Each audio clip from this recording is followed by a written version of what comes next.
Hi friends, అందరికీ నమస్తే. ఈరోజు మార్నింగ్ బ్రేక్‌ఫాస్ట్ వచ్చేసి వడ, ఇడ్లీ 2 చేస్తున్నాను. ఇంకా వడ వచ్చేసి మా పెద్ద పాపకి ఇష్టమని చెప్పి అవి చేస్తున్నా. దీంట్లో అయితే ఇడ్లీ కోసం రుబ్బుకున్నప్పుడే కొద్దిగా పిండి అయితే తీసి ఫ్రిడ్జ్‌లో పెట్టి దాంట్లో కొద్దిగా జీరా, సాల్ట్ వేసి వడలైతే చేస్తున్నాను. ఇంక ఇవైతే పెద్ద పాపకి చాలా ఇష్టం వడ అంటే. ఇంకా చిన్న ఆమెకైతే ఇడ్లీ బాగా ఇష్టంగా తింటది, చపాతీ తింటది. ఇంకా ఇవి 2 ఆమె కోసమే చేస్తాననమాట. సో, ఇప్పుడైతే ఇంకా వడ రెడీ అయిపోయినాయి కదా! ఇవైతే పక్కన పెట్టుకొని ఇంకా ఇడ్లీ చట్నీ అయితే చేయాలని చెప్పి ఇంకా హడావిడిగా ఉందనమాట మార్నింగు. సో, ఇప్పుడైతే ఇడ్లీ కూడా రెడీ అయిపోయినాయనమాట. సో, ఇడ్లీ అయితే ఇంకా మా పాపకి ఇడ్లీ అయినా ఏది టిఫిన్ అయినా కూడా నేనే తినిపించాలనమాట. తనైతే తన చేతితో తిందు. ఇంకా పెట్టిస్తే మాత్రం వదిలేసి ఎళ్తదనమాట స్కూల్‌కి.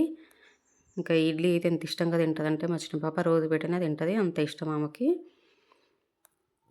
సో, ఇడ్లీ చట్నీ కూడా రెడీ అయిపోయినాయి. ఇంకా ఆమెకైతే ఇంకా తినిపిస్తున్నాననమాట. సో, ఈ వీడియో మీకు నచ్చినట్లయితే లైక్ చేసి సబ్స్క్రైబ్ చేయండి. Bye friends.